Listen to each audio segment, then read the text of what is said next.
quiero decir que en realidad se da cierta paradoja. Hoy decía cuando terminé, porque en una charla informal, de que España a nosotros nos ha dado una lección muy importante de jurisdicción universal. Bueno, no olvidemos que ha sido un gran acicate para lo que pasaba en la Argentina.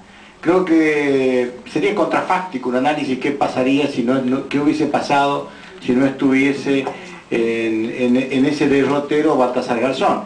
Pero de todos modos, la verdad ha generado un espacio, ha legitimado un espacio de discusión bastante importante y que en verdad lo ha instalado, casi diría, en muchos lugares del mundo.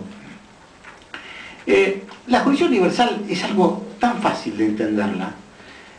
Así como nosotros, cuando nosotros tuvimos las causas, voy a sintetizar, apelamos al derecho penal internacional solamente en el marco de los tratados internacionales.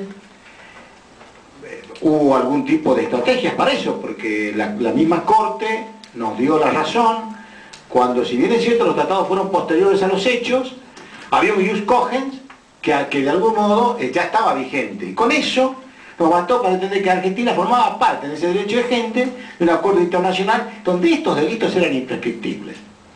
Apelar al derecho penal internacional solamente a ese efecto. Es imprescriptible, la acción está expedita, iniciemos la investigación. ¿Cuáles son los tipos penales? Los que están en los códigos penales. Es decir, la protección legítima de la libertad, el homicidio, la persecución. Todo eso está en el Código Penal. Y apelamos a esto solamente para poder avanzar en la investigación. Ahora bien, ¿cuáles fueron los obstáculos que tuvimos? Y yo, leyendo la querella que presentaron, y en rigor está aquí los autores, es detallada, tiene mucha riqueza en cuanto a que describe bien todo el historial de toda de la impunidad. Hay una parte que los problemas que tenemos nosotros, que tuvimos nosotros y que seguimos teniendo, quiero aclarar que en Argentina no hay nada totalmente resuelto. La vigencia de los derechos humanos es una tensión permanente, porque no hay forma de decir esto está consolidado. Alguna vez dijo alguien, ¿es cierto que somos todos libres e iguales? Y claro, si uno dice que es cierta el axioma, no tenemos nada que hacer, es un es. Si nosotros decimos que no es cierto el axioma, vamos a pelear siempre por el deber ser, tiene que ser. Entonces partamos de la base que no hay un es. Los derechos humanos juegan con esa dialéctica, porque en definitiva el derecho humano tiene que ver, Foucault decía, la justicia no es igual para todos, el concepto de justicia no es igual. No es cierto que lo que es justo para mí es justo para el otro, no es cierto. La justicia del opresor es reivindicación, es legitimación, es convalidación. La justicia para el oprimido es reivindicación. O sea, ya no es lo mismo. Entonces, el represor, el opresor obtiene justicia. ¿Y qué entiende él por justicia? Este debate se da actualmente en la sociedad. Se da cuando los sectores dominantes de la sociedad entienden que es justo que una cosa se haga. Yo recuerdo hace unos años, creo que fue la primera visita de Baltasar Garzón, que él decía, nosotros, yo creo que le pregunté, en la Argentina se hablaba mucho de honrar la deuda. La deuda está, había que honrarla, había que honrar nuestros compromisos económicos. Ahora, los compromisos morales que tenemos, que tienen que ver con los tratados internacionales sobre derechos humanos, eso no había problema, no era parte de la agenda pública. Es decir, había que trabajar, había que honrar a uno, y entonces, ¿y hay contradicción? No hay contradicción, hay coherencia. Esta es la verdad, hay coherencia.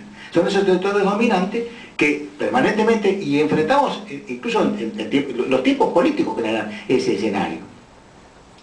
Decía que los problemas son comunes. Cuando leía la querella, veía que la ley de amnistía, dice, puso, que lo trata como un esperpento, que puso en un plano de igualdad a la víctima y al victimario. Y en realidad es parte del esquema, de la estrategia. ¿Qué dice con eso? Es decir, lo mismo que nos pasa a nosotros con la teoría de los dos demonios.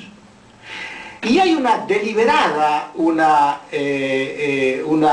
ignorancia estratégica, es decir, no es que es ignorante porque no se sabe, es una forma de ignorarlo, es decir, es la ignorancia aprendida. Esa ignorancia aprendida tiene que ver con que de lo que se trata es, si nosotros ponemos en un plano de igualdad, estamos trabajando técnicamente en la causa, generando, operando sobre cuestiones de la dogmática penal, sobre la culpabilidad, estamos operando sobre la legítima defensa, estamos neutralizando el reproche. ¿Cuál sería la estrategia para enfrentar, a su vez, ese fraude teórico? ¿Cuál sería la estrategia? Es decir, miren, aquí no hay plano de igualdad. El victimario es el Caín de la historia. Esta es la verdad. Porque ¿por qué hay un crimen de lesa humanidad? ¿Qué lleva a pensar de que ese crimen no prescribe? ¿La magnitud del injusto, la dimensión del injusto penal? ¿Y quién es el autor? Y el autor no es un sujeto con nombre y apellido solamente, es una estructura pública. ¿Cómo pensar a un Estado operando como en la Argentina en la clandestinidad? Eso que Hegel hablaba de la totalidad ética que decía que era el Estado operando clandestinamente, las policías operando clandestinamente, esa síntesis de la moral pública operando clandestinamente. Esta es la razón moral que justifica, que marca primero la dimensión del injusto y desde qué lugar estratégicamente encarar la cuestión. Porque el tema, ¿cómo voy a imaginar, la teoría de los dos demonios, ¿cómo voy a imaginar un Estado demonizado? Hay una contradicción intrínseca desde el punto de vista axiológico. La construcción del Estado como síntesis moral de la sociedad no puede nunca operar en la clandestinidad como un demonio. ¿Qué es lo que ocurrió?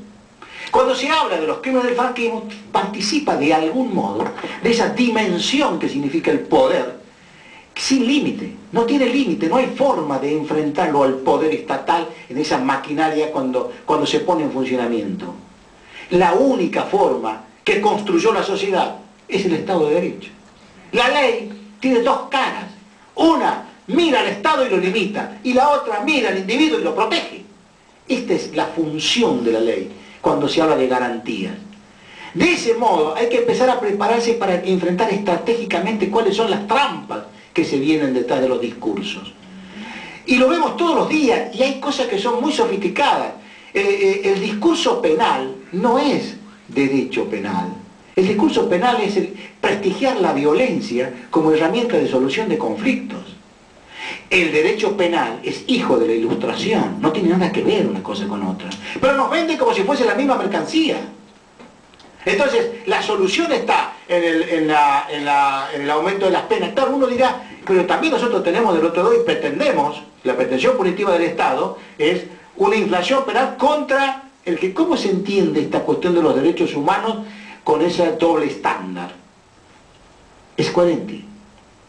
Porque lo que estamos tratando con esa mayor punición es precisamente, primero, el mensaje comunicador de que esa persona que estamos juzgando y que estamos peleando, se colocó en una situación de invulnerabilidad, de poder, que obviamente lleva a pensar de que el único camino para generar la prevención es la inflación punitiva allí. Ahora, el vulnerable, la víctima, cuando digo víctima no solamente porque todos fueron víctimas, es decir, el oprimido es aquel a quien las estructuras de poder lo oprimen.